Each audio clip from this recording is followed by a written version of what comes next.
अपने पति अभी की बेवफाई के सारे सबूत शिवी के सामने थे, लेकिन अब वो इसे सिर्फ संदेह कहकर अपने दिल को समझा नहीं सकती थी। उसकी आंखों के आगे अंधेरा छा रहा था। दर्द इतना बढ़ गया था कि उसकी आंखें हकीकत मानने को तैयार ही नहीं थी। वो रो रो कर बुरी तरह से थक चुकी थी।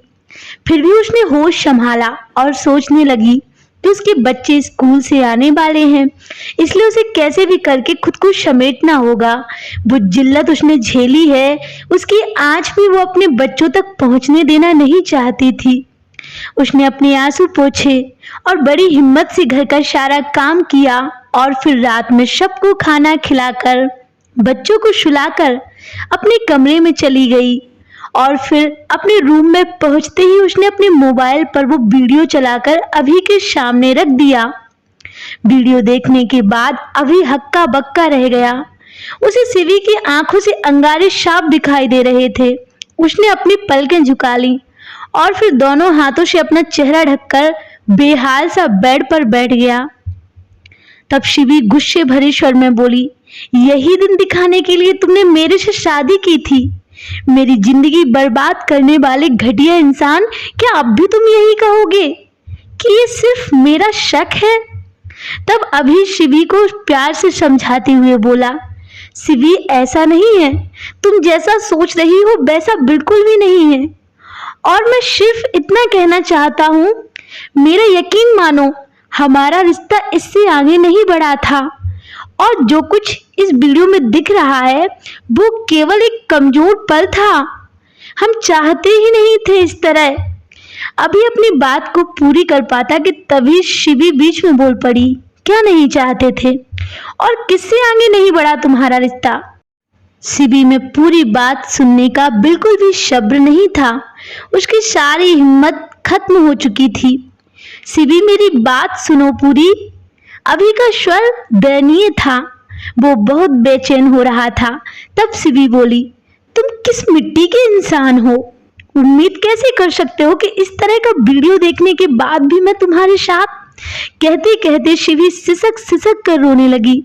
वो पूरी तरह से आज टूट चुकी थी। अभी शिवी को ऐसे हालातों में देखकर बहुत भावुक हो गया। वो उसे अपने गले लगाना चाहता था, उसका दुख कम करना चाहता था, लेकिन शिवी को अब अभी से नफरत हो रही थी। अब अभी शिवी को आश्वासन देते हुए बोला, मेरा यकीन करो शिवी, हमारे बीच सिर्फ इमोशनल इन्वॉल्वमेंट। अभी अपनी बात पूरी कर पाता कि शिवी बीच में बोल पड़ी, मतलब तुम मुझसे प्यार करने लगे हो? अरे तुम किस मिट्टी के इंसान हो? और क्या कहा तुमने? कमजोर पल? अच्छा, तो वो एक कमजोर पल था जिसमें तुम उसे यूं बाहों में भरकर उसकी पीठ सहला रहे हो, उसके गालों को हाथों में लेकर उसके आंसू पोंछ रहे हो, उसके माथे पर चुंबन दे रहे हो। वो तुम्हारे सीने पर सिर रखकर रो रही है और वो भी पूरे 10 मिनट तक। और क्या गारंटी है कि कल को एक कमजोर लम्हे इससे आगे नहीं बढ़ेंगे? शिवी की इन बातों से अभी के चेहरे के भाव बदल गए। वो शिवी को किसी भी हाल में ऐसे रोते हुए नहीं देखना चाहता था। फिर वो एकदम से बोला, देखो शिवी, मैं वादा करता हूँ तुमसे कि फिर से शिवी अभी की बात काटते हुए बोली, नहीं अभी, मैं तुम्हारे साथ अब ऐसे नहीं रह सकती।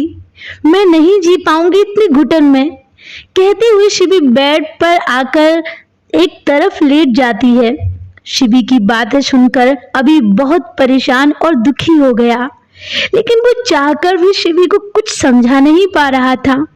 और सहमाशा वो भी दुखी मन से बेड के एक दूसरे किनारे पर जाकर दूसरी ओर करवट लेकर लेट गया। दोनों बेड के 2 किनारों पर लेटकर सोने की असफल कोशिश कर रहे थे। शिवी का दिमाग चकरा रहा था। उसने कह तो दिया कि अब वो अभी के साथ ऐसे रह नहीं सकती, पर अब वो करेगी क्या? तलाक? शादी के इतने सालों में अभी से मिला इतना सारा प्यार, उसकी देखभाल, वो खूबसूरत लम्हे जो उन्होंने साथ जिए, क्या वो सच में इन सब का अंत करना चाहती है? क्या वो अभी के प्यार को भूल सकती है? और क्या फिर ये सब जानने के बाद उनमें सब कुछ पहले जैसा हो पाएगा? उसके मन में ऐसे कई सारे सवाल उसे बार बार झकझोर रहे थे। फिर अचानक उसके जहन में उसका बचपन फिल्म की तरह चलने लगा। उसके प्यारे पापा, वो पापा की उंगली हाथ में आने पर दुनिया में कहीं जा सकने का भरोसा, वो पापा की अपनी साइकिल के पीछे दौड़ने पर साइकिल से गिरकर चोट लगने की सारी संभावनाएं खत्म हो जाने का भरोसा, और अचानक ये पता चलने पर कि पापा से मम्मी तलाक ले रही हैं क्योंकि पापा को किसी और से प्यार है, और भरोसे के उस शीश महल का टूट जाना, भरोसा टूटने से उसके वजूद का टूट जाना। नहीं, जो जिल्लत उसने झेली है वो अपने बच्चों को झेले नहीं दे सकती। सारी रात बचपन उसकी आंखों में एक मूवी की तरह चलता रहा। हर पल में आज की लड़ाई के पल उसे अपने बचपन की याद दिलाने लगे कि कैसे उसकी मम्मी ने भी पापा से ऐसे ही झगड़ा किया था, कैसे वो पापा के सामने रोती रहती थी और कैसे पापा उन्हें संभालने की कोशिशें करते रहते थे, लेकिन मम्मी उन्हें अपने से दूर कर देती थी, उनसे नफरत करती। और फिर अंत में एक दिन पापा का उसे गले लगाकर बुरी तरह से रोना और कहना कि मैं मिलने आता रहूंगा बेटा, अदालत ने मुझे 1 महीने में एक बार तुझे पूरे दिन के लिए अपने साथ रखने की परमिशन दी है। और फिर उसके पापा पर उसका गुस्सा फूट पड़ना कि वो ऐसे उसे छोड़कर कैसे जा सकते हैं, उसका मम्मी की तरह पापा को झटक देना, और फिर पापा ने कैसे तड़प कर मम्मी से कहा था कि मुहर लगाने से पहले 7 दिन का समय दिया है अदालत ने, अब भी समय है, सोच लो। मैं वादा करता हूँ कि तुम्हें वो आगे कुछ बोल पाते कि मम्मी ने मेरा हाथ पकड़कर पापा से जबरदस्ती छुड़ाकर कैसे उसे दूर कर दिया था, और आज उसके पति अभी का चेहरा भी उसे अपने पापा की तरह दिखाई देने लगा। बिल्कुल वही सब उसके सामने हो रहा था, पूरी कहानी एकदम सब कुछ वही। वो सोचने लगी कि काश अगर मम्मी ने पापा को एक मौका दिया होता तो शायद आज सब कुछ बहुत अच्छा होता। और यही सब सोचते सोचते उसे कब नींद आ गई उसे पता ही नहीं चला। फिर अगले दिन शिवी अभी के ऑफिस की कैब में जाकर बैठ गई और मशीन की तरह मोबाइल हाथ में लिए काम की लिस्ट चेक करने लगी। इसके बाद उसने अपनी एक सहेली का नंबर डायल किया जिस पर उसे शक था। वो शिवी से बात करने लगी। आज वो भी बहुत खोई खोई सी लग रही थी, बहुत बेमन से बातें कर रही थी। अब शिवी के मन का शक और भी पक्का होता चला गया। फिर शिवी ने उससे शाम को एक कैफे में मिलने का तय किया, और फिर शाम को जब दोनों कैफे में मिली तब उसकी सहेली नमिता का चेहरा और आवाज बिल्कुल बदल चुके थे। अब वो बहुत खुश लग रही थी। शिवी को ज्यादा कुछ उससे पूछना नहीं पड़ा, वो खुद ही अपने आप उसे सब कुछ बताए जा रही थी। तुझे पता है शिवी, आज मैं सुबह बहुत उदास थी क्योंकि मुझे लग रहा था कि मुझे किसी से प्यार हो गया है और वो मेरा सबसे अच्छा दोस्त भी है, और उसके लिए दिल में कुछ ऐसी फीलिंग्स आई।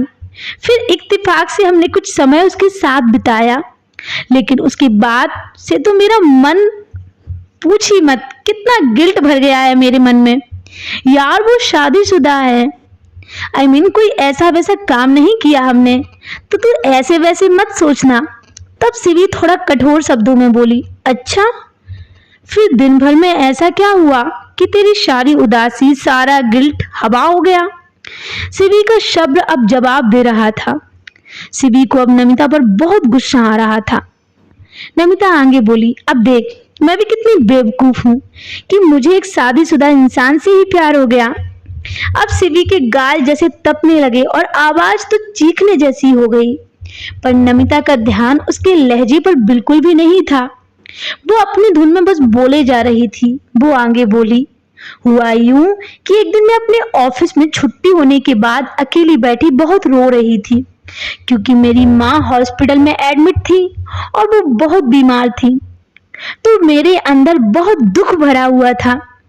तब मेरा दोस्त अभी मेरे पास आया और मुझसे मेरा हाल पूछा, तो मैं उस वक्त अपने ऊपर बिना कंट्रोल किए उसके गले लगकर रोने लगी क्योंकि मेरे अंदर इतना दुख भरा था कि बस सारा दुख उसके गले लगकर रोते हुए निकाल दिया। उसने मुझे आश्वासन दिया कि मेरी माँ जल्दी ठीक हो जाएगी और प्यार से मुझे माथे पर एक किस भी दी थी। उसका वही एहसास मेरे मन को छू गया था यार। लेकिन मुझे नहीं था पता कि उसका मन इतना साफ है कि वो सिर्फ एक दोस्त के नाते मेरा साथ दे रहा था, और मैं भी ना जाने क्या क्या समझ बैठी थी। और इस बात का पता तो मुझे आज चला जब वो मुझसे सुबह मिला और उसने मुझसे बैठ के सारी बातें की। यार सिबी, वो तुमसे बहुत प्यार करता है और तुम बहुत लकी हो जो तुम्हें इतना अच्छा और दिल का सच्चा पार्टनर मिला है। और सॉरी जो मैंने तुम्हारे पति के लिए ऐसा सोचा। नमिता की बातों को सुनते ही सिबी उससे बिना कुछ कहे अपना पर्स उठा के सीधा अपने घर चली गई। घर जाकर उसने सीधा अपने पति अभी से बात की। उसने अभी को जरा भी ये एहसास नहीं होने दिया कि वो नमिता से मिल के आई है, और बोलने लगी, अच्छा सुनो, एक बात कहूँ तुमसे। अभी तुरंत बोला, हाँ सिबी प्लीज बोलो ना, तुम्हें जो कहना है कह सकती हो। सिबी बोली, सच कहूँ तो जो प्यार तुमने इतने सालों में मुझे दिया है उसकी खातिर भी मैं तुम्हें एक मौका देना चाहती हूँ। सुनते ही अभी का चेहरा खिल उठा और उसने खुशी के मारे शिबी को अपनी गोद में उठा लिया और झूमकर कहने लगा, सिबी मेरी प्यारी सिबी, मैं वादा करता हूँ मेरी प्यारी वाइफी कि मैं तुम्हें कभी हर्ट नहीं करूंगा आपसे। सिबी अभी को रोकते हुए बोली, मैं तुमसे कुछ और भी कहना चाहती हूँ। अभी बोला, बिल्कुल, तुम बस हुक्म फरमाओ। शिबी बोली, मैं चाहती हूँ कि तुम नमिता को अपने घर पर डिनर पर बुलाओ। अभी अचकचा गया।